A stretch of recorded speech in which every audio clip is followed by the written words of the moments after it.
Okay, so hello everyone. Welcome to how to create your very own email filters in Juno webmail service. Um, just kidding. Haha. Juno's old.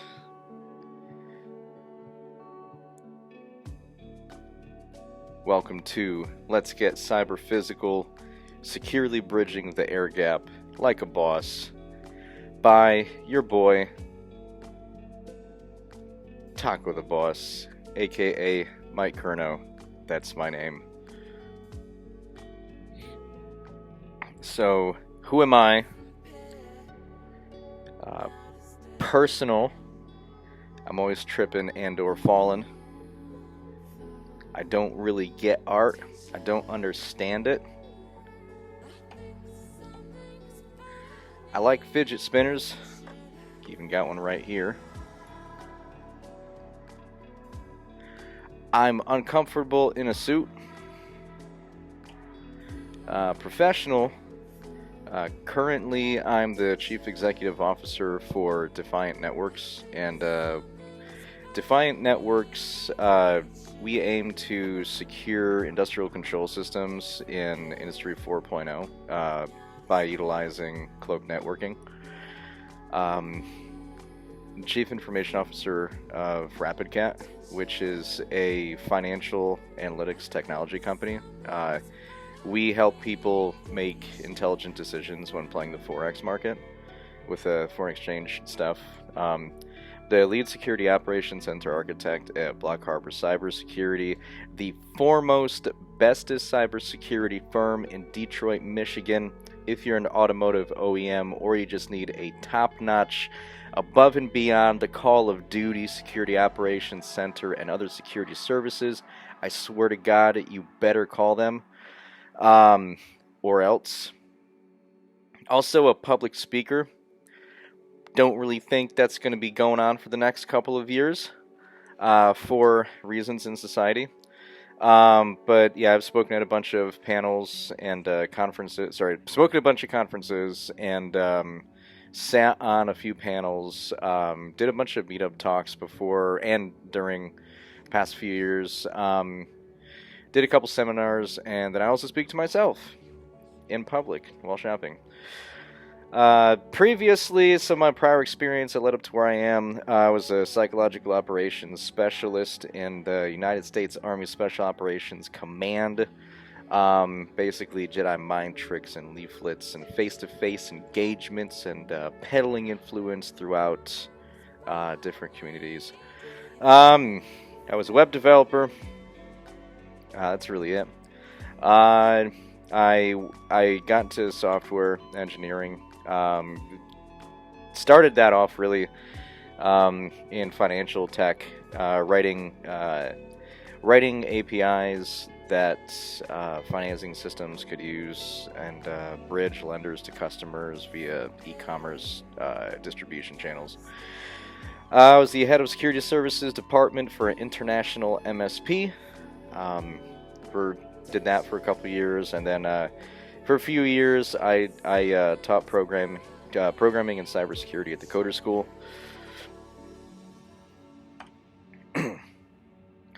Okay, so to get into what I won't talk about, I will list a crap ton of regulations and standards and compliances.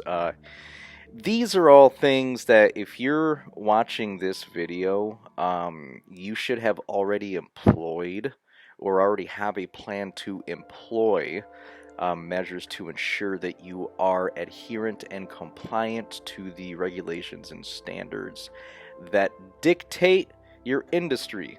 So I'm not going to talk about that shit here. If you want to hear about that stuff, fucking click the X button and go somewhere else. What I will talk about is Industry 4.0, what it is, and industrial control systems' role in it. I will then talk about the differences in IT versus OT, aka information technology versus operational technology.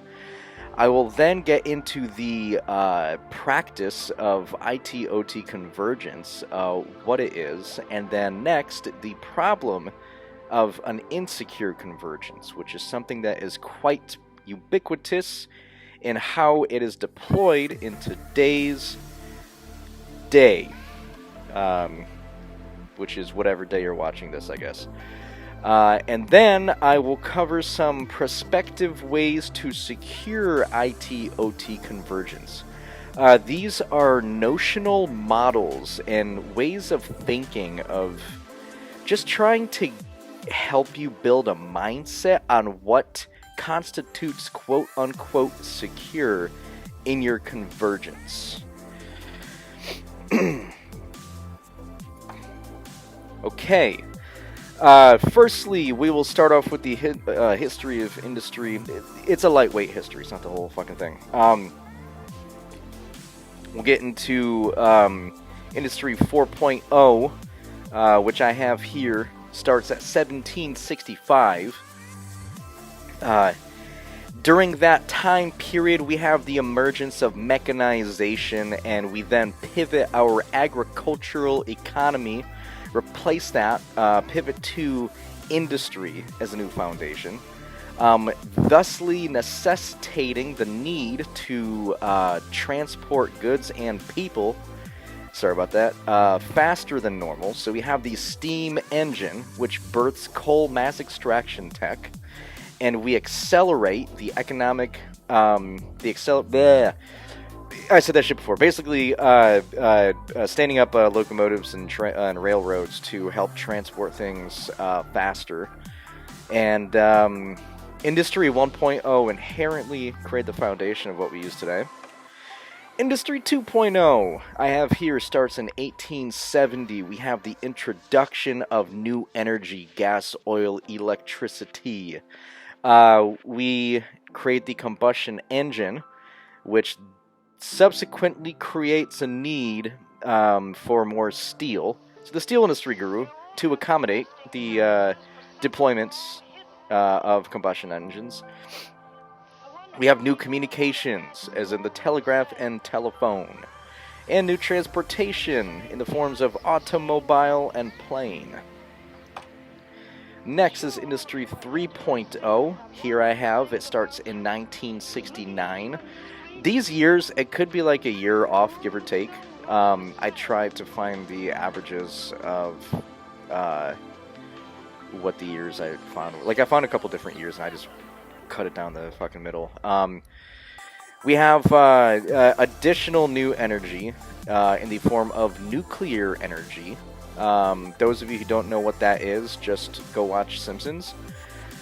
We have introduction of new electronics like the transistor, microprocessor, telecommunications, computers, and we have the revitalization and revivification of industry, aka automation via robots and programmable logic controllers, aka PLCs, small ruggedized computers that are programmed to dictate what a physical process does. Then we have Industry 4.0, which is now, right now, this exact second. So I'm going to go over the nine tenets of Industry 4.0. These can change in the future, but as of now, I believe these are the only 9. Or you can cut and slice these up any way you wish and create fucking 30 of them if you want to. Virtual and augmented reality, the ability to design and visualize creation of new products through generating complex digital environments. Additive manufacturing, essentially building products up versus whittling source material and chiseling down until you have what you need, creating a shit ton of byproduct. The Internet of Things. I don't need to get too much into that. We should all know what that is. But basically, it's how your refrigerator, your Wi-Fi tea kettle, and your smart toilet all talk to each other. It's omnipotent. It's everywhere. It's ubiquitous. It's prolific. Whatever you want to say. Big data. So, big data management, so repeatable processes to build standards for data quality, doing predictive analytics, statistical algorithms, machine learning, neural networks, AI, all the fucking buzzwords. Cloud computing, basically offloading workloads to somebody else's computer. Bam, there we go. That's all it is. Advanced simulation, basically using digital models to simulate things. This has a whole, myriad of uses. Pick your poison, right? Really, cost control. That's a big thing. If you visualize and run simulations, you can learn how to make better decisions. This can arguably go along with big data, because you'd probably use big data to create the simulations. Autonomous robots that can think, act, react. Not necessarily AI and all that stuff. Thinking within a set of confines, making the best decision, whether it be within given set of parameters or machine learning, neural networks, that kind of stuff. Universal integration, communications between different systems. You can think of this in the form of API, or application programming interface. Really all that is the ability for two separate systems to communicate with each other, aka the internet. So the internet networking, and what you do over that networking, really. And then last but definitely not least, cybersecurity. So cybersecurity, securing the interconnectivity between systems, securing the systems. Without cybersecurity, all your tenets of Industry 4.0 fall to crumbling pile of shit. So we need cybersecurity, and we need universal integration, that interconnectivity that allows everything to work together. That is the theme of Industry 4.0 in a nutshell. Working together. So, industrial control systems in Industry 4.0. Industrial control systems power many of those things that I just talked about. Industrial control system security is paramount if you want to push forward into Industry 4.0, meaning all the industrial processes that run things that help you meet your mission objectives in whatever tenet of Industry 4.0 is. Without the security for it, you can't really push forward. Your innovations need to be protected, right? So, most industrial control system environments aren't built with security in mind. Typically, industrial control systems are built to last for a long time. With that in mind, these are very rugged physical computers that are running some old shit on them. Because you can't, imagine this, you can't really tell a manufacturing plant, or you can't tell a city that their water distribution and treatment facilities are going to be down for a week, because you have to, update to Windows 10 and add patches. It's an IT mindset. It's not bad, it just doesn't work in this space. Lack of knowledge. Lack of knowledge and manpower and ownership responsibility handcuffs industrial control system hardening and security. Essentially, kind of at a high level, what that is the expertise and how to manage that is kind of more tribal knowledge than most, because almost no two industrial systems will look alike unless they're clone systems running the same processes under the same organization, but typically two systems don't look alike. It's necessary to secure the universal integration. Just going back to that interconnectivity that I talked about before in last slide. Okay, so differences in IT versus OT, or information technology security versus operational technology security. On the IT side, it is all about the data, right? So, adhering to the CIA triad of confidentiality, integrity, and availability. Protecting data is in PHI and PII, your personal health information, your personal identifiable information. Safeguarding credentials to your bank accounts or your Ashley Madison or Pornhub login info. Protecting data at rest or in motion, right? Very fucking data centric. All data, right?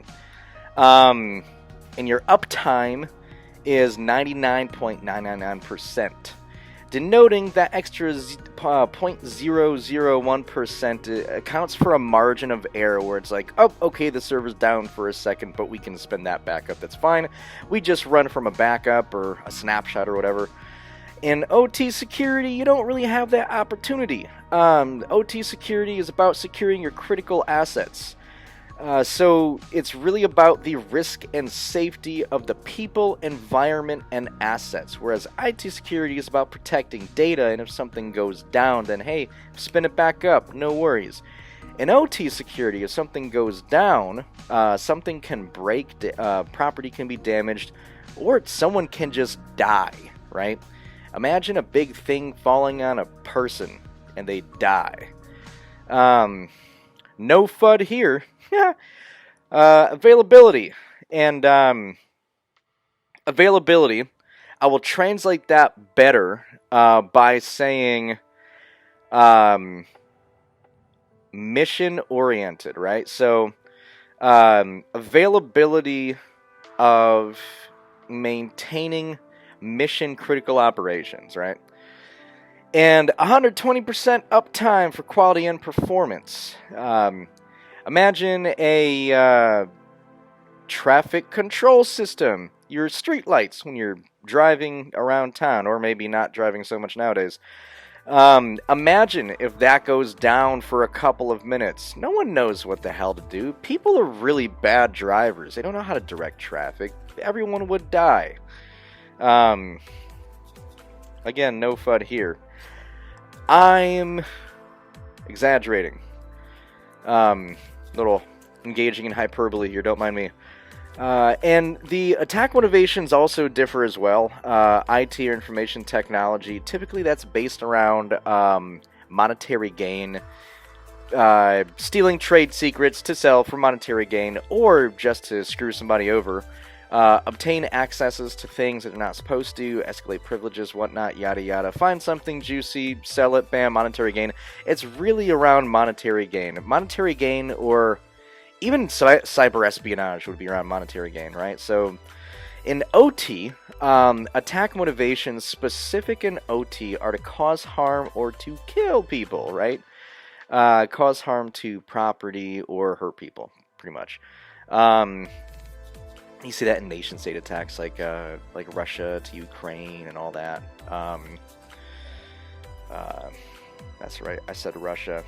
I guess I'm Russian to get this video deleted. I mean, it happens everywhere. It's just we see it, we know about it more from Russia because of the news, right? So, okay, here is a triple Venn diagram covering securing OT systems here. So we have the Convergence triple Venn diagram. So first I'll just go with industrial operational mindset, which is the operation and process-driven efficiency mantra of zero downtime. Remember, zero downtime. If something goes wrong, someone dies or property is damaged. I'm being purposely hyperbolic. It's not going to happen like that all the time. But the possibility exists. That's one thing to always keep in mind when dealing with securing industrial systems. Purpose-built technology, so providing deep visibility and protection for connected operational technologies devices. AKA, if you're an IT security guy, you go into an OT environment and you start patching shit, get the fuck out. That's not how you do stuff. You got to employ the technologies that are purpose-built for that environment. Or you need to get neck deep in that environment and understand the stipulations and your left and right limits of what you can and can't do when you're doing that. So OT security expertise, You want to have an operational technology specific security know-how in order to address OT threats. Again, um, understanding the fact that patching a 10-year-old SCADA system is not what you should be doing, especially when it's running shit, mission critical processes. Alright, next. Here are, again, some more comparisons. This exists in pictorial format elsewhere, but I bastardized it for my own good. So the industrial mindset, hitting up again on this triple Venn diagram that we just talked about. Industrial mindset, security priorities. Security priorities in information technology would be CIA, confidentiality first, integrity, and availability. Really, this is going to differ depending on, it could be a web application that is some kind of banking API or something, or it could be a financing platform or something. It's going to differ. Your operations technologies is, people say AIC, availability, integrity, and confidentiality. Really, I just pay attention to the A for availability. That's what you're going to hear about the most. Availability comes first and foremost before anything. Because availability translates directly into being able to execute your mission-critical objectives, aka if you're a pharmaceutical manufacturer, you want to manufacture medicine. If you're a widget factory, you manufacture widgets. In industrial mindset, the industrial mindset for what's at risk in IT is data. In OT, it's physical. Patching and updating cycles in information technology are rapid and very iterative. Operational technology, it is occasional. Because what happens is you have to schedule for a margin of downtime or a margin of error. And so, at the same time, they're also occasional because, again, these systems undergo maintenance, very slow cycles. And so what you're updating is actually a larger chunk of shit versus your little tit-for-tat updates with IT. So purpose-built technology, how that looks in IT and OT.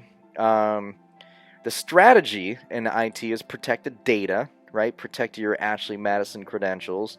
I don't know why I keep bringing that up. I just think it's funny. Sometimes people laugh at that shit. I do. Operations technologies protect the process, right? So we're protecting the industrial processes, your mission critical processes that are running, making sure that if you're a pharmaceutical manufacturer, you can manufacture pharmaceuticals. If you're a water treatment facility, by God, you better damn well be able to treat that water, as I don't feel like drinking poison. Though I might already be. I don't know. The protocols are standardized, meaning that across the board, stuff is deployed rather quickly and easily because all the standards are the same across the board. Pretty much. I'm sure someone can find an obscure example and shove it in the face of myself, but still, mostly standardized. And in operational technology, communicational protocols are typically proprietary or they differ based on vendor. Shit ton of vendors out there, right? Shit ton of vendors. Some of them decide, hey, I want to have my own communication protocols. So you have differences in things like DNP3, Siemens S7, BACnet, Triton, Modbus, which is universal, it's not proprietary, but I'm just talking about the differences in these, what the vendors decide to actually use. We'll go over that later on. In intelligence, information technology is threat-based. Meaning, you understand that given the particulars of the environment that you're securing, you can look at OSINT, or open source intel. You can consume this, via automation, or you can read it yourself, and there are identifiable, verifiable, and easily shareable indicators of compromise that exist in loads of community-based and premium-based platforms. And in operations technology, it is vulnerability based, meaning you are not going off of OSINT and whatnot. You're kind of working it on the fly. That's kind of open-ended, honestly. So OT cybersecurity expertise. If you're looking at cyber experience, you're getting IT stack specific. LAMP stack, Elastic Stack, all this other crap. Microsoft, right? Microsoft has all their own certifications and whatnot. It's stuff through SANS too.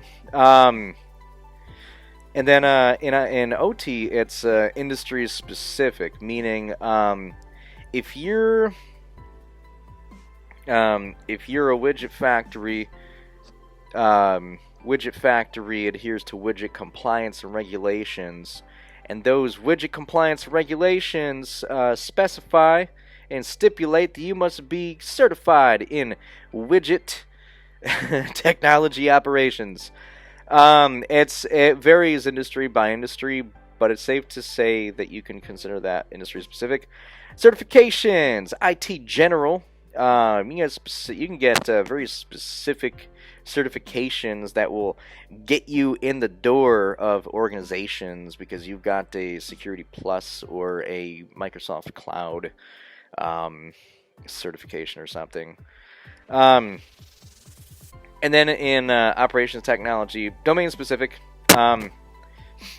that's really, hey, we are running Siemens, get this certification through them, or we're running other vendor, go through their courses and prove that you can do their stuff. Okay, so continuing the differences in IT versus OT. Sorry, my throat is getting dry. One thing that I do want to talk about, the law of the hammer. Goes by a couple different names. I think the law of the tool is one of them. Essentially, it goes, give a child a hammer and they'll see everything as a nail. The tools that we are able to apply to problems alter our perceptions of the challenges we face and the solutions that are appropriate. We see the world and the problems we're faced with what we're mentally equipped with, right? So if our mental faculties sway us towards something of a more manual realm, we will solve problems in more of a physical way, right? Just kind of dig down on what that means. You will probably either apply a one-size-fits-all solution base. It all depends on what's in your mental and technical and skill and experience tool set. To iterate upon this point some more and expand upon this little thing I'm kind of abstracting into, I have a picture of a hammer over a nail. And the hammer, let's pretend, is an IT solution, and the nail is an IT problem. And hammers are made to hit nails, right? Makes sense. But OT problems are a screw. Would you use a hammer to hammer a screw? Nope. It requires a screwdriver, aka a tool specifically made for that problem. So, with that in mind, basically just saying, if you know IT security, don't try to apply the same exact methodologies to OT because you will fuck it up. But I'm here to try and help you because I come from IT myself, right? So it's kind of a cool, interesting culture shock. But having IT and OT technical and administrative expertise coupled with security in both realms makes you valuable. Alright, so we're going to get into the practice that is IT-OT convergence. IT-OT convergence is integrating IT and OT together so that you can analyze and monitor system and device events, processes and interactions and industrial operations, and in some scenarios, even control shit remotely from a blinky dashboard sitting in someone's cloud somewhere, right? There are some cool solutions out there that do this. The benefits of IT/OT convergence: improved automation, sensing, and visibility. Knowing what the hell is going on in your network. Like, if you run a SOC or you set up data sources and stuff, you'll understand this if you consume lots of stuff, right? Increased control over distributed operations, better compliance with regulatory requirements and tracking. I'm not going to read all these. Essentially, the point to take from this is you get invisibility, unprecedented control, you make better informed decisions because you have more data to go from and you're consuming everything under one, Lord help me for using buzzwords, pane of glass, a single pane of glass, right? Basically, one platform to look at all the stuff from. And you will make people happy because you will eventually save time and money. It's all about the Benjamins. Challenges, compatibility. So IT's innovation places heavy effort on compatibility. So however the innovative advances are built, the expectation that 100% compatibility is not always attainable. So essentially, IT technologies are built in a way that, like, hey, things might not work right away, but it's okay. We'll, they build around expected failures or expected errors, right? In OT, you don't really have that. You need a very. If I have a industrial device, a PLC, and it is using Modbus as its protocol. If I send it HTTP messages, it's gonna fucking break. It's gonna break. I know this for a fact because I've done industrial pen tests and done something similar, sending a HTTP, really just doing a bunch of fuzzing towards it, but using a HTTP as the seed. Basically, in IT, things are kind of fault tolerant, right? OT, you have extremely stringent, rigid, ironclad exact transmission protocols that must be met. So you need to talk to your industrial devices and processes in the exact language and format it's expecting. In skills, there is a disparate gap in skills necessary. There's a disparate gap in skills needed and the people that have them. The people that have them and the people that don't have them. We need OT security people. That's all I'm saying. People that can actually do that. That can actually help us with this convergence. So OT uses older technologies, and the uptime of years doesn't really make it sexy and attractive because you're not necessarily always on the cutting edge of things, and so you kind of have to work around that. So there's a high need for quote-unquote old skill sets that might not be prevalent in people's, tool bags today. More challenges, culture. There's a gap between information technology and operational technology. Really, in the technologies might be similar in face value, but their mission sets are much different, and the culture is much different. IT, again, uptime 99%. It's got speed and flexibility. System crashes, screw it. It's alright. Data can be restored from backups and snapshots. In OT, uptime 100%. Monolithic and rigid. By God, if you let that go down, things break. So, bridging the air gap. Quickly, before we talk about bridging the air gap, you gotta know what the air gap is. The air gap is this idea that you can protect a network by taking it off the internet in general, right? Air gaps, very few things are truly air gapped, and a lot of the times people say things are air gapped. You can still go to Google from something on that network, so it's not necessarily air gapped. Oops.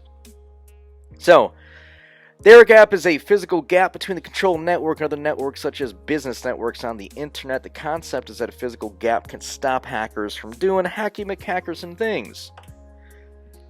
Here, I have an icon I'm going to be using quite a lot in the following portions of this presentation. This represents a SCADA network, or the SCADA device, I should say, sorry. SCADA, supervisory control and data acquisition, is it's a control mechanism that lives at the control layer of an industrial network. Now, SCADA isn't the only means of control at that layer. There are other methods of control, but SCADA is the most prolifically talked about and employed, so I will continuously use the term SCADA to refer to any semblance of control in the industrial environment. And then I have a picture of a bridge, because we're talking about bridging the air gap.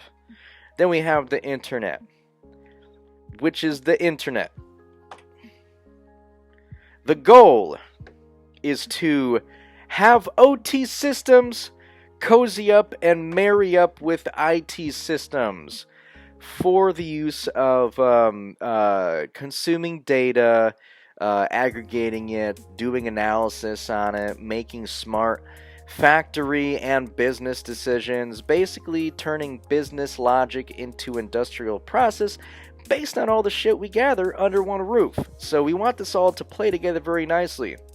And the expectation from an optimism biased standpoint is kind of like this. We've got Conan and Stephen Colbert representing IT and OT, working in essentially as close to possible, as good as you can ask, synchronicity? I don't know. I just thought it was funny. Alright, so, bridging the air gap. What really happens? Here we have a picture of a man who's dropping a ball. The man represents an organization rushing to bridge the air gap, because what happens is organizations that have industrial processes typically like to quicken their bridging of the air gap, trying to enact this convergence. And they end up just plugging their shit on the internet. And so the ball at the bottom right of this graphical picture in this PowerPoint presentation represents the security of SCADA and industrial control system technology on the internet. Which, by the way, you should never put any of your devices that have industrial processes on the internet. It is one of the dumbest things you can do. Holy shit. I'm going to get into it. But I really dig down deep into how dumb this is.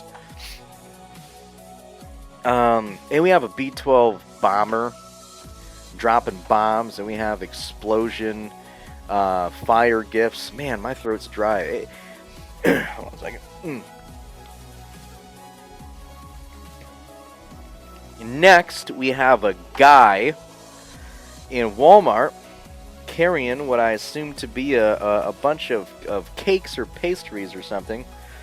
He's falling flat on his face, because that's what happens when you put your industrial processes on the friggin' internet.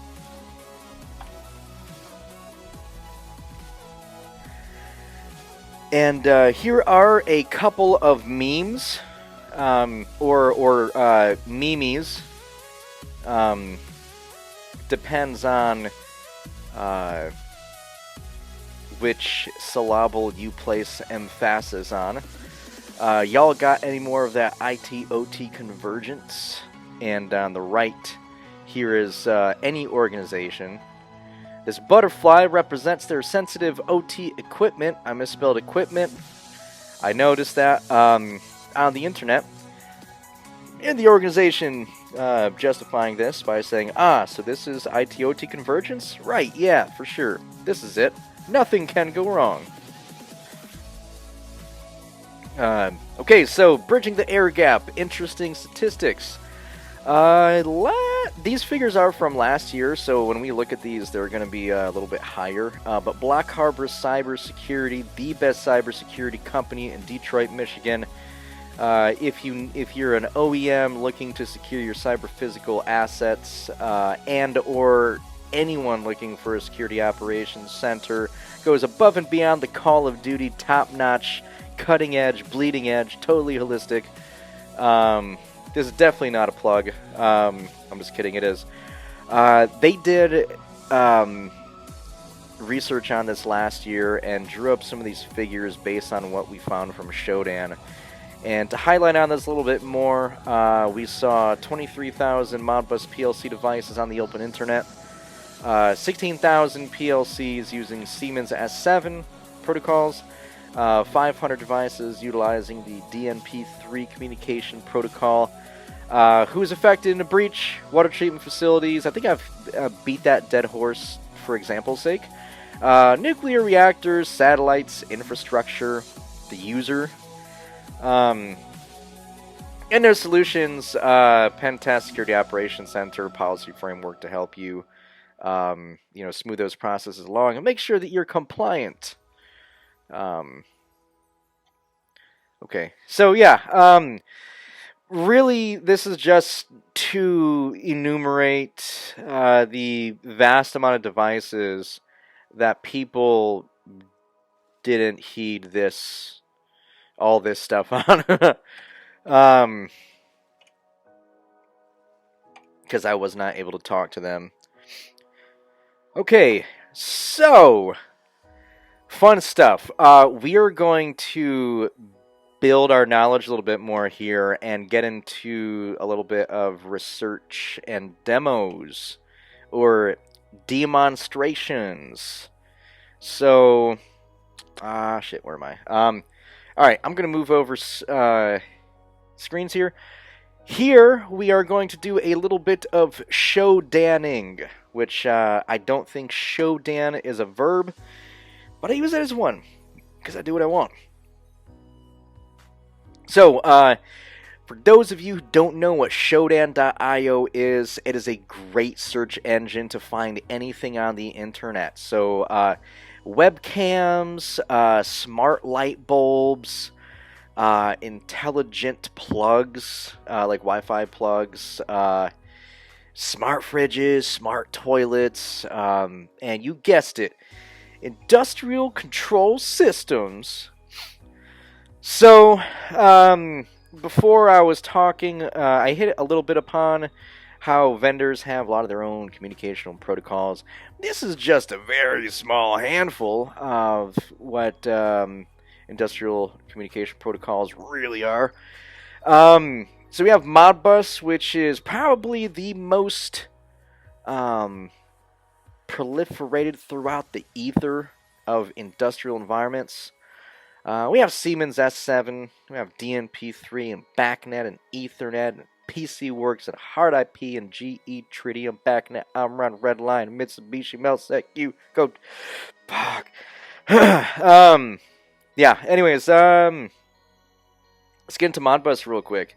Go to Modbus because, my demo's in Modbus, so, let's imagine I'm a bad guy. I don't give a shit about anyone else or their stake in anything. I just want to, ruin shit. So I can go to Shodan. I can just kind of screw around and say, hey, let's see what these banners return on these scans that Shodan does for Modbus industrial devices.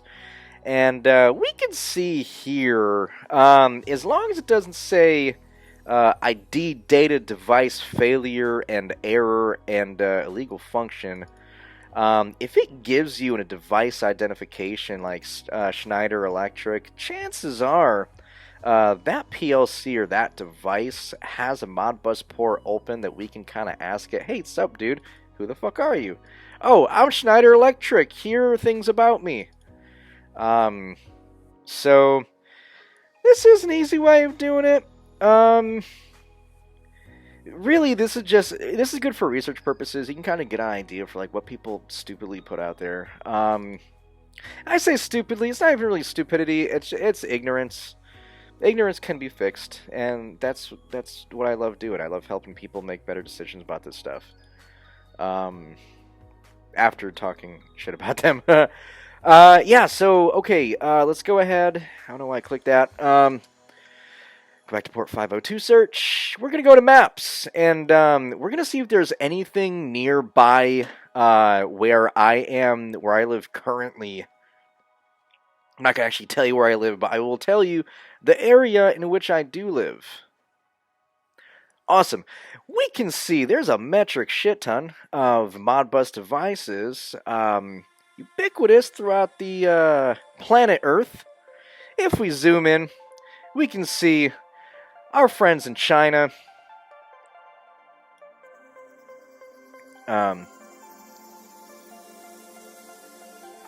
Actually, I don't see a lot of Modbus stuff, but it is updating, so maybe there's just like a shit ton it's gotta do. I don't know. I don't live there. Haha, gotcha. I'm gonna go back to United States of America.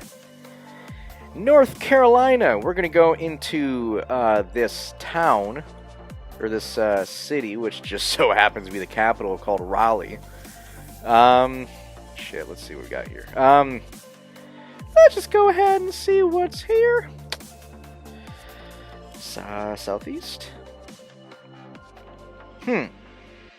Interesting. Let's just open that up, separate tab. North Carolina State University. Let's see what that is. Notice up here too, actually, it says vthfridgemonitor.cvm.ncsu.edu. Pretty sure if you want to look up what that is, CVM means Center for Veterinary Medicine. That might be a branch of NCSU. I'm not sure. Go to view details. Open that in a new link. Let's go ahead and see what's going on up in here. Okay, so I'm not going to click on anything, but I will just say we know who it is. We got their ISP. We have the host name of this. We know that it is a functioning controller that we can talk to. I bet you if I were to click on this, it would bring me to a login page, which I'm not going to do. See what this is. Whoa! Okay, so this is it's a Modbus device that's utilizing two ID spaces. Varus branch circuit current meter. I don't know what this is. I never heard of them. But basically these two, basically these two nodes that we found, it looks like we can just talk to them, right? So we're going to get into a bit of a more notional demonstration. I'm not going to actually do anything here, obviously. I'm just using data gathered from Shodan scans. So sue me if you want, but pretty sure that'll hold up in court. Okay, so we are going to pretend that we are the hacker. And I have a tool pulled up right here. Let me close that out. We have a tool right here called Rapid Fire. I created a Rapid Fire to be a framework of pen testing modules for CyberPhysical devices. So here we have Modbus. Modbus is a communication protocol typically seen in industrial control devices, but exists in other places as well. We have MQTT, which is a device-to-device communications protocol. You see it a lot in IoT devices that utilize these MQTT brokers to talk directly with one another. And last but not least, ATG, which stands for Automated Tank Gauges, aka the gas pump gauge control systems that gas stations use to monitor and manage how much gas is in their tank, what the temperature is, does something need a refill, yada yada, all that kind of shit. Fun stuff. So I actually built, we're going to go into Modbus here, right? So I actually built Rapid Fire initially as, a few years back, I did an industrial control system penetration test on a control system that controlled. This is pre-production, by the way. That was to control a major piece of metropolitan transportation infrastructure. So think like streetcars and stuff, right? Like those street trams that kind of go along rails down streets and whatnot. Essentially that, for a pretty big city, in a place. And I came across the particular issue where I was trying to query certain blocks. I was utilizing a Modbus socket communication tool called MBT-GET, which is a Perl module. Very good, very intuitive, very easy to use, very intuitive command structure. And the issue with it is that you can really only query blocks of about 25 at a time.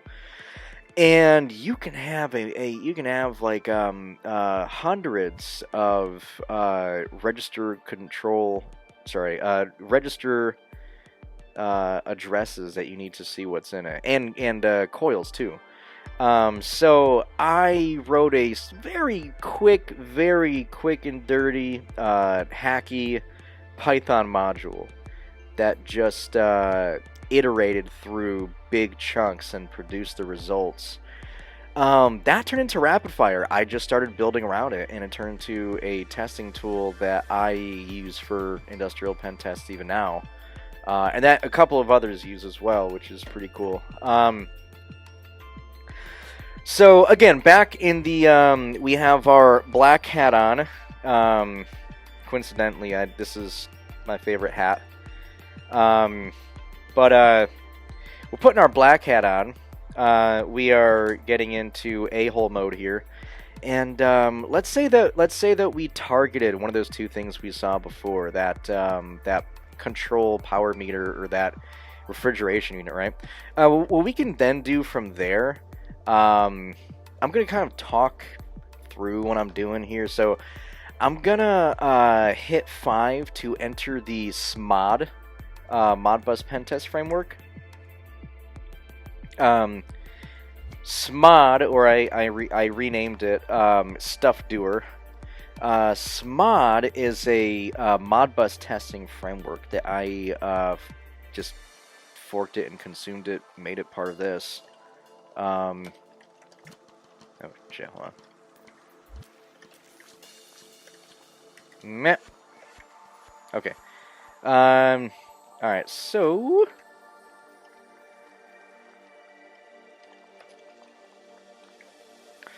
the module that we'd be looking for is UID first. So we want to identify the unique IDs a target device has. So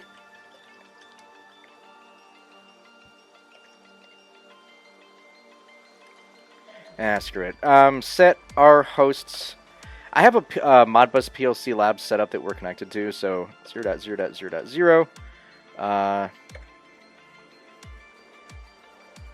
Yeah, I think we just exploit from here.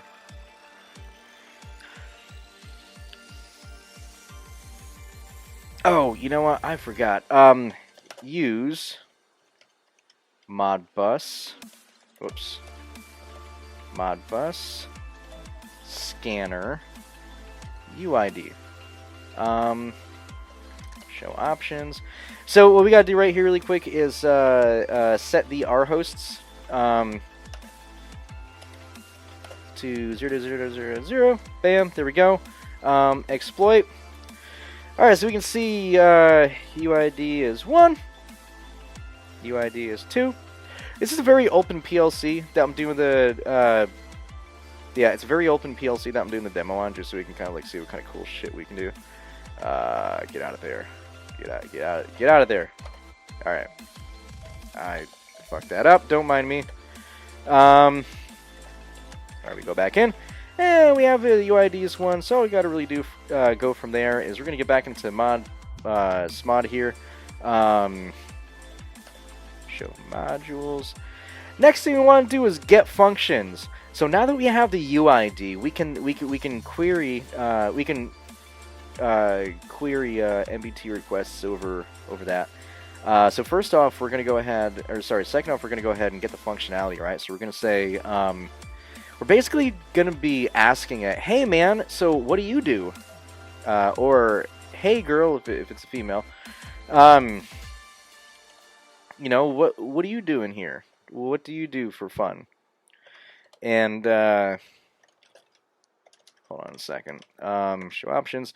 Okay, so the very similar thing here. So with the get functions, if we want to enumerate and identify the capabilities that are active on this programmable logic controller.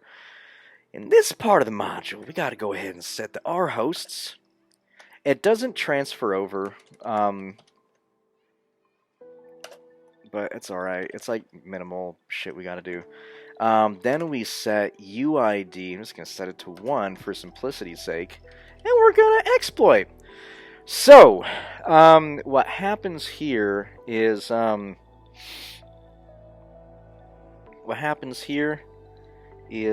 we are going to see a few things, right? We're going to see function code 3, read multiple holding registers is supported. What that means is a holding register address value.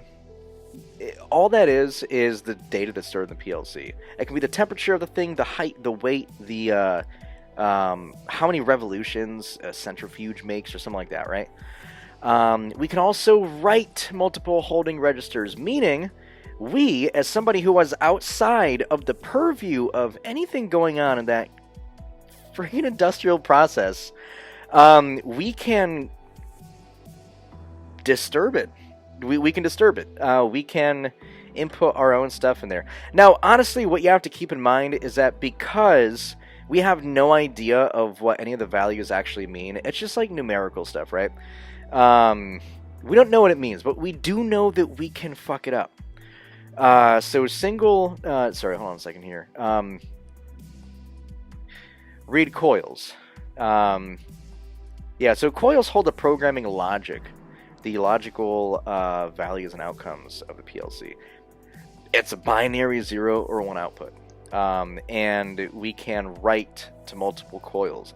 Basically, all the programming that someone took the time to do and build into that programmable logic controller or other industrial device that's utilizing the Modbus protocol, we can just wipe all that and replace everything with 1s or 0s.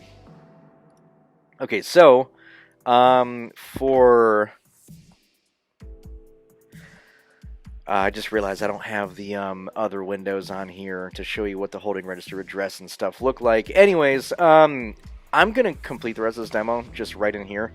I have a video demo here that actually has the holding register addresses and values and the coils right here. So we're going through the actions with rapid fire, and we are actually seeing the real-time, real-life effects of what we're doing.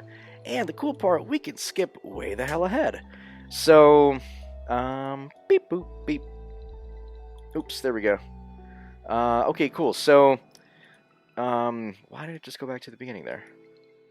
Alright, what we're doing here is we're hitting the option holding register address value injection. What we're doing is we're essentially targeting the holding register address values of this PLC POC that we have set up at 0.0.0.0. And so we annotate that in here. The start address and can only exceed 125. So we give it a start and end address. And then once we give it the end address, please enter value. We're going to X out of that shit right quick. Right? Yeah. So this is important, right? So please enter the value to inject for register test. So basically we're testing if we can actually inject shit in here. So look at the values on the right. Again, these values are data, right? They're the height, the weight, the revolutions per minute, the heat, the cooling, the whatever parameter that shapes a successful outcome of your mission critical industrial objective and process is stored in these values. And we can just fuck it all up. Watch 777 in the top right. You can see everything is rewritten. So imagine what happens to that industrial process now that we've done this. We're going to do the same thing real quick with the coils. We're going to do a coil injection. Same thing, target IP address 0.0.0.0. Give it a small address to go through.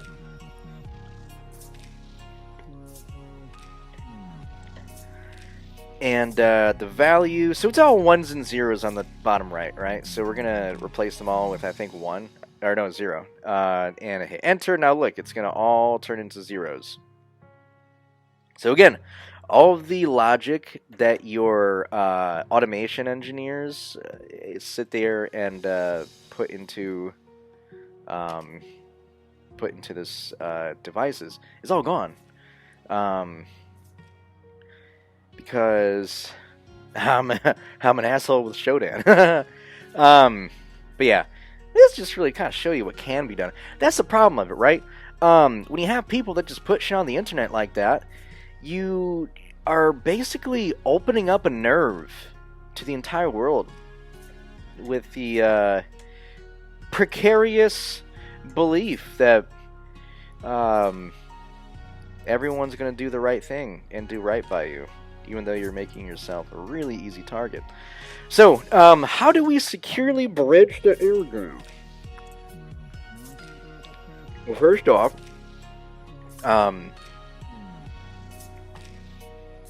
let's get into some fun fundamentals.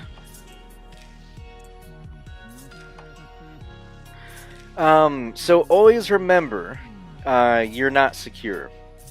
Even if you're secure, you're not secure. You always want to have the mindset that you can do better, you can be better. Maybe a control that you put in place a year ago, you might want to check that now. Really, I just want to help you get over your optimism bias and start crafting a mindset to help transcend any sense of cognitive dissonance that will harm you and your organization from a insecure industrial process. So, this is how hacking works. I have Rocco Bodie from Mega 64 hacking everything in, I don't know if that's Best Buy or Circuit City. It is somewhere. Okay. So as long as you're managing security for industrial, as long as you're doing ITOT, convergence, and security and bridging the air gap, you always want to keep that mindset forever that you're not secure. Like I was saying, help get over that optimism bias, the precarious notion that, hey, this will never happen to me. Because these bad people don't give a shit who you are. If they get a foothold in your system, they get a foothold in your system, and that's that. And you're down the creek with no... Sorry, you're down shit's creek with no paddle. So just always have that little bit of healthy caution. That nagging voice in the back of your head that's like, hey, did I secure this properly? Did I... It's like that... with me when I'm driving somewhere, I always have a little nagging voice. It's like, hey, did I lock that door? I think I did, but I will check. Hopefully I'm not already down the road by then. I probably won't turn around at that point. So, yeah, here's a guy giving the thumbs up. I like this picture. I feel like this kind of helps to offset any of the FUD that I kind of got into. I should have renamed that instead of fundamentals, fundamentals. Anyways, yes. So continuing with the fundamentals, employ proper encryption in a cyber to physical network setup. So the networking devices that were used to facilitate network communications off of your industrial network through the DMZ out to the big bad internet, provided that you're applying the Purdue model to industrial networking. You want to make sure that you're configuring those properly. What that looks like is going to look different for every environment. I can't tell you. That's a question that you have to answer by yourself. Well, I mean, it doesn't have to be by yourself. You can have people to help you, consultants and whatnot. AAA, not the car insurance company or the tow company, but authentication, authorization, and auditing. Make sure that the way that you access these systems, whether it's the networking devices or the industrial control, like your SCADA servers or really anything, proper authentication, right? Authorization, people that are supposed to access physical and virtual environments are authorized to do so based on their role or whatever, however you dictate what their purview is and their access levels, right? And then auditing. Always just go around and check shit. Auditing's kind of a huge part if in your standards and regulations and compliances. Do your own auditing. Do your own auditing before an auditor comes in. Make their job a little bit easier. They'll love you for it, or at least they won't hate you for it. Routine vulnerability checks. So, just because change happens slow in an industrial environment, do everyone on your industrial environment a favor and just make sure that things aren't blatantly open. Make sure that just because your update and patching cycles are slow, don't get complacent on the security side, right? So make sure that what you have deployed is secure. And obviously, if you find anything, you might have to wait until the next downtime cycle to do that, but that's fine. Make sure you're keeping track of that shit, though, because you're going to have to create plans of actions based around each vulnerability you find in each system, or each part of your system. Deploy active monitoring. I will say this for any network, whether it's OT or IT. Your CM will look a little bit different in OT. Typically because, like, for example, if we're going to just kind of look at one data source, like network intrusion detection is actually kind of a difficult data source to employ in CM because you can run NIDs on the, bare metal devices themselves at the server level kind of stuff, right? But when it comes to when it comes to the packets from your PLCs and your control systems there, you're not really able to match. You're not really able to do this kind of comparison analysis that these, like, Suricata analysis engine does, where it's like, hey, alert if this TCP or UDP packet matches these parameters. What constitutes a vulnerability and network intrusion on a control system for the control devices is really the culmination of an entire upstream and downstream conversation. So multiple packets going back and forth over that data stream there. So it's not that simple. But the idea of getting monitoring in your devices still, if you're setting up a Windows server like 2012 R2 or some shit like that, running like OpenSCADA or Siemens WinCC or something like that, before you even run that shit, set up some kind of log forwarding, set up stuff, because you can't do it after. Once you deploy, the requirements on that system are pretty set and stringent, and if you apply new stuff after that's already running, you do run the risk of fucking things up. I know I'm swearing a lot in here, I don't care. Alright, and then the last part of this, so we went over the fundamentals. The last part in securing the air gap, or your ITOT convergence. Secure network architecture. Here I have multiple GIFs. One of my favorite characters of all time, George Costanza. He has a fantasy of being an architect, and so he typically utilizes a fake architect persona when trying to impress women or people. Women or other, I said women or people. Typically people of the opposite sex. He employs that. But yeah, it's pretty funny. And let's get into it. So, again, I'm going to be using this picture here as the, I'm still laughing about the other thing I said. This picture here is going to represent it's going to represent a SCADA server, pretty much, right? A SCADA server with all the cool PLCs and control systems behind it. The architecture, at a very basic level, is like this. SCADA to cloud analytics.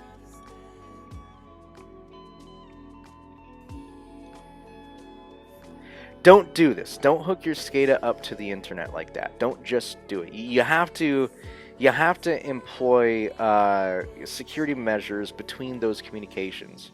So we're going to get into some actual architectural diagrams and conceptual notional designs.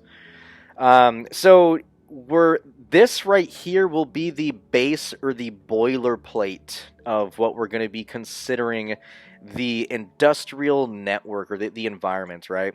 Very simple, very easy to digest mentally. Not exactly what something might look like if you have the fucking Purdue model up next to it, right?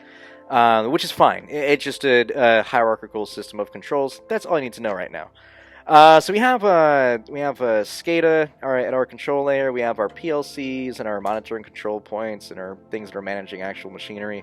And we want to pipe this stuff up to the cloud because we want to add value to the organization and the industrial processes, save money, make smart decisions, make people's life easier. And what we have to employ, we have to understand that we need to have a trust barrier between the SCADA device, the SCADA system, and the cloud analytics, or whatever cloud system that is consuming or ingesting and aggregating the data that we're sending in.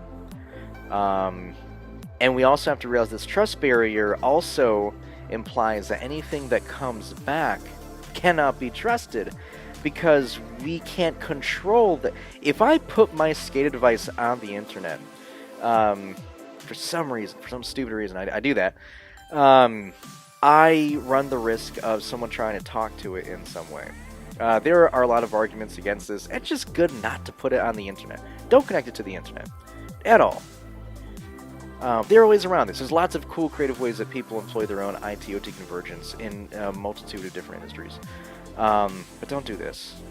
I will find you and tell you sternly not to do this. So, there are some ways that we can look at doing this. The first way that I want to bring up, so we're getting into kind of the segmenting and protection, all that kind of shit. So we have our SCADA device right here. We want to pipe stuff to the cloud analytics system. The cloud analytics system was really just going to be in its own place. This line right here represents the trust barrier of the internet. What we are going to do is employ what is called a unidirectional gateway. A unidirectional gateway is a physical appliance, though unidirectional gateways can exist in software form, or you can have software that dictates a functionality of the hardware version, but it is one-way data diodes, right? A firewall that has two one-way data diodes. The reason you have two one-way data diodes, you have one going out and one going in. The one going in is something that you can like flip on or turn on if you have somebody from the outside doing scheduled maintenance, meaning there is a set block of time in which you are allowing traffic very controlled traffic from a very specific destination, typically over a VPN or an IPsec tunnel or something, to come into the environment, make changes and edits on this particular control system. That's one way of looking at it. This is a random GIF of the architect from The Matrix. Next, this is kind of the communicational use case we're looking at here. So, kind of a fleshed out version of what the previous slide looks like. The previous couple slides looks like you have your SCADA device with the outgoing data diode active in the unidirectional gateway going to the internet, then going to your SCADA cloud analytics. Whatever vendor you're using, or if you're hosting your own data analytics environment, like something like could be Splunk, could be Graylog, could be Elastic, anything running the Elastic stack. And the idea is that you have somebody test it from the outside to make sure they can't get in and send you garbage shit to your SCADA device and brick things. The next way of doing it is, again, this is not a set-in-stone, ironclad way of doing it.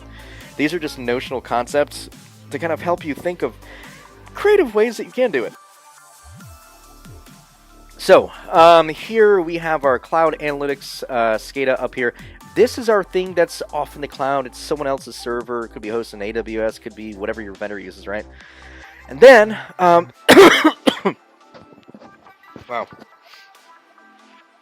Then, right here, you have the OT network and the IT network.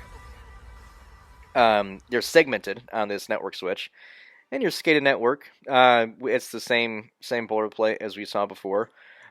This will actually send data to a relay server, which just could be like a virtual or physical server that's running a VPN, and then it can send it over one-way VPN connection to a VPN client over the IT network. This communication would obviously use some sort of network trunk that is employed on your physical network device.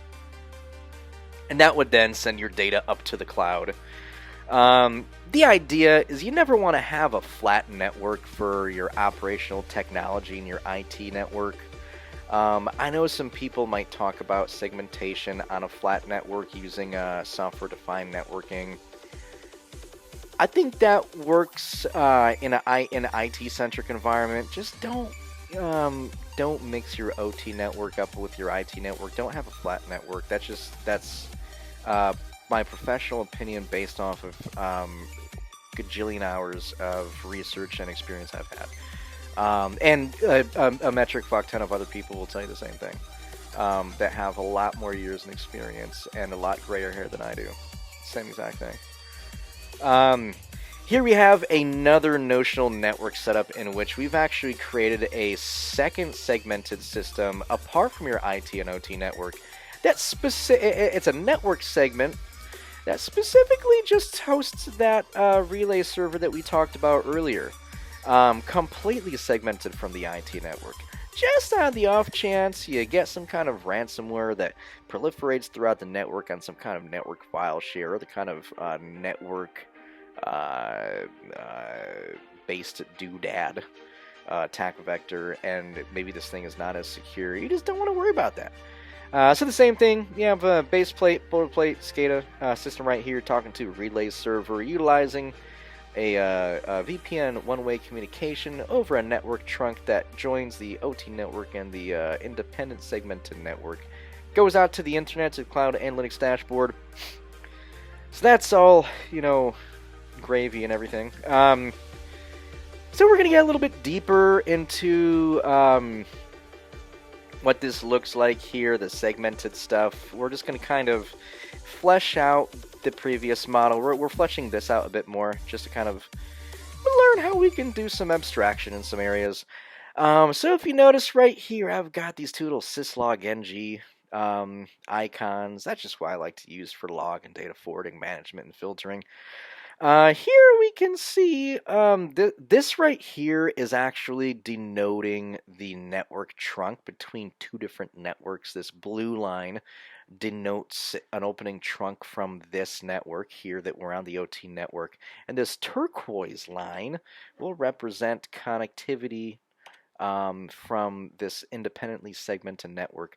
So if we're looking at it more in a networking perspective, we can go ahead and say we've got a few network segments going on, right? We've got the 3.024 sitter notation. We've got 4.0, 5.0. Your 5.0 is your IT network. Your 4.0 is your segmented network. Your 3.0 is your OT network. Your OT network here, this green arrow dictates that the boilerplate exists behind this VPN server. I just didn't have a lot of room, so keep that in mind. Green arrow, boilerplate, OT network system. Boilerplate SCADA hierarchy, or industrial control hierarchy. So what happens is we have a network trunk between the 3.0 and the 4.0 network, specifically saying one-way traffic outgoing from 3.90 to 4.87 is allowed. That's it. That's our network trunk rule. We are then sending that over reverse proxy, or it sits behind a reverse proxy. And can go out to the network. This green arrow is going to be pointing to the network, the cloud analytics system. And so that way, if anything does try and come back in on that port, we can just go ahead and use that reverse proxy to sinkhole that shit to a honeypot server, and the honeypot server can then relay this stuff over a similarly employed network trunk over to the monitoring server. This could be like a security onion server or bro something or Zeek now. And that can send it to like a CM or a collector or something, whatever you want to do. Again, this is just me kind of, treating this as like a canvas and, just kind of playground some stuff here. That's really all that is. Just a little bit of a more technical deep dive. So basically this solution would fall, so like before I covered unidirectional gateways, this falls under unique and complex network architecture, which I would argue in a lot of cases can be fragile, because the more things that you do on the network, the more points you have in your outgoing conversation. If something happens to one of these, it's a cascade communications failure outgoing, right? So you have more shit to worry about. So I believe that the best solution, and the solution that I always push forward to, is to employ a solution like this. I'm going to explain what these are here. So, again, right here we have the SCADA hierarchy here, the same boilerplate, just looks a little different, couple new graphics. I didn't go through and edit the old ones, didn't have time. It's okay, you get the message. And, sorry, these two boxes are either VMs or physical servers, whatever you do. These are deploying the Defiant OS. Defiant OS is a network operating system that was built to be a non-invasive, non-intrusive, drop-in, bump-in-the-wire solution that you can just drop into an OT network, and your SCADA system, you would add an IP route to route whatever this destination is through this. So it's literally just it's a router that utilizes the host identification protocol, which is assigning devices crypto identities and then using those crypto identities as the means of communications versus IP addresses. And these look like IP addresses up here, but they're local scope identifiers that resolve to the crypto identities of other devices that are allowed, utilizing PKI infrastructure in the form of an identity exchange versus a key exchange. So an identity exchange is basically saying, hey, here's my crypto ID and my LSI. Oh, here's my crypto ID and LSI. Let's exchange these. So you can do cool stuff with this. It's an open source operating system that we put out recently, so you can download it. I have to put a link in the description because I don't have it in this presentation. Because I came prepared. So essentially what's going on here is you have, this is the encrypted tunnel. Whether it's an encrypted tunnel or it's a collection of encrypted tunnels, this is what we call a defiant network. Oops. This is what we call a defiant network. And a defiant network is any communication, whether it be a single tunnel or multiple nodes utilizing the connections like this. That is a defiant network. So what's happening, again, your SCADA device here needs to talk to this, needs to route to this. But, like I've said so many times before, very eloquently, don't connect this to the internet to do that. That's really stupid. So, a really good solution that I think is the best solution to do, drop a Define OS machine, whether it's virtual or physical. It will route if it's virtual or physical. Route it over here, and then you can host your own Define OS. It needs to have a secondary device to complete that tunnel, obviously. And then this will send out from there. But do keep in mind, if this is HTTPS communication, it will go HTTPS throughout here. If it's not, it will not be HTTPS. It will route literally whatever you send it, whether it's SSH, FTP, HTTPS, IPsec, whatever. You can even run VPNs over it if you wanted to. That way you'd have a double-wrapped encryption tunnel, which is kind of cool. But yeah, so the host identity protocol, because it communicates over LSIs versus IP addresses, it's considered a layer 3.5 shim network layer.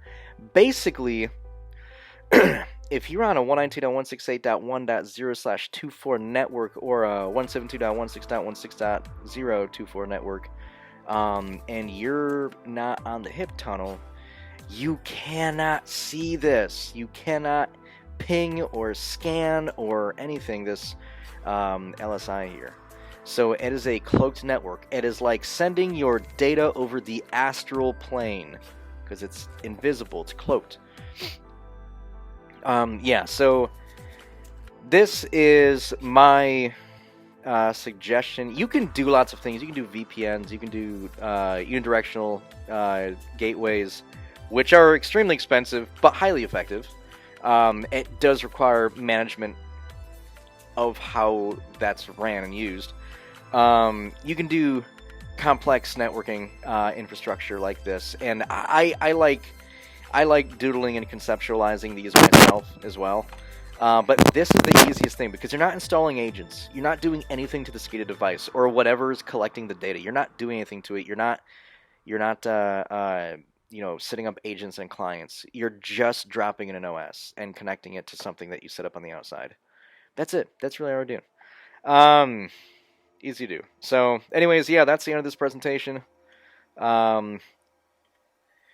Contact info, you can email me at bballer90allday@gmail.com. My GitLab has rapid fire tool in there.